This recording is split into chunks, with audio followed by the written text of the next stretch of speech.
Tomorrow night, when President Ramaphosa delivers his critical 2021 State of the Nation address, we will have been in lockdown for 322 days. With just over 24 hours to go, pundits are asking whether Ramaphosa can raise the game with a big picture account of his administration's priorities, or is it going to become a speech of big promises, smart cities and bullet trains, and more about appeasing his fractured ruling party? I want to take another look at this now, as I'm joined by Daniel Silke from the Political Futures Consultancy. Daniel, good afternoon to you. It's all about tone and substance, but the president's got a tough one. He's got to rise above the so-called regular family meeting that we've been having. We've seen a lot of the president recently.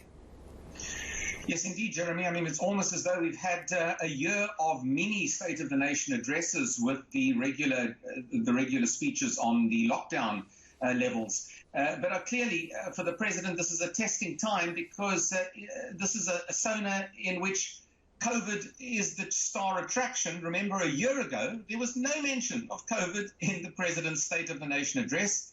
See how much has changed. And I do think that the backdrop, therefore, is the pandemic.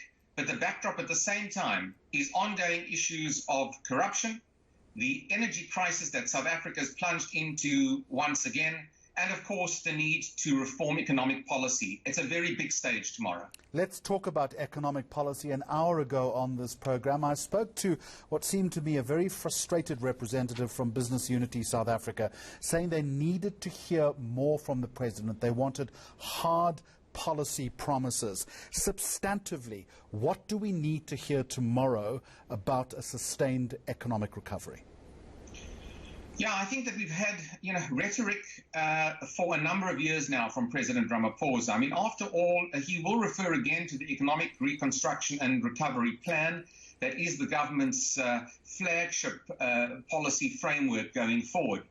But I don't believe that, you're really going to get much out of whatever he announces unless there is critical reform when it comes to energy reform. And that means allowing private producers to integrate even further into the grid and welcoming them in with open arms. Now, you can have all of the kind of policy reforms that you need, but ultimately energy is going to hold us back. And secondly, obviously, on the issue of corruption, if the ANC can't apply its own step-aside rule, it's going to find it very difficult to clear house or clean house on the multiple issues of corruption, not just the Gupta corruption, but the corruption that has occurred under effectively the direct or indirect watch of the current president.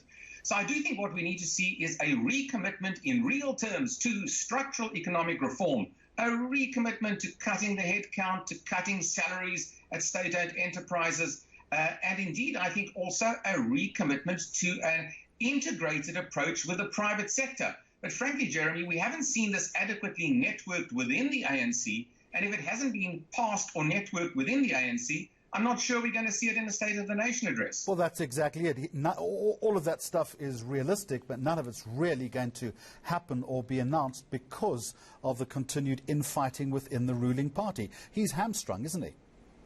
Well, he is hamstrung, and I think you're quite right to mention this issue of the infighting and the factionalism, which also just retards the ability of the president to take matters further. I mean, he's now battling a rearguard action from former President Zuma, from the opposition to appearing at the Zondo Commission. He now has, various other personalities in his own party seemingly siding with former President Zuma. This makes life very, very difficult. But look, the president has promised regulatory reform in South Africa. He has promised building a capable state. He has promised a focus on infrastructure. But frankly, you're not going to get this right unless you are really in command of your own political party and you can introduce the real reforms through the party process. Daniel Silke, we have a very avuncular president. The country, I think, has given him a lot of latitude.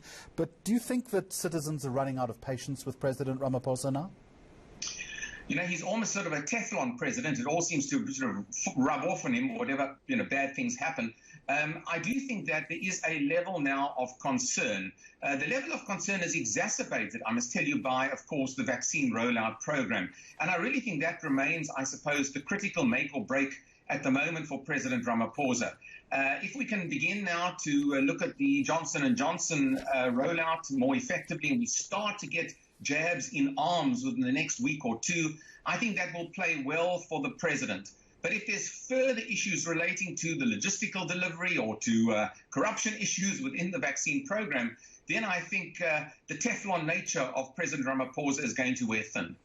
Daniel Silke from the Political Futures Consultancy. I look forward to your assessment on Friday. Remember, extensive coverage, as you can see on your screen, from 7 o'clock tomorrow.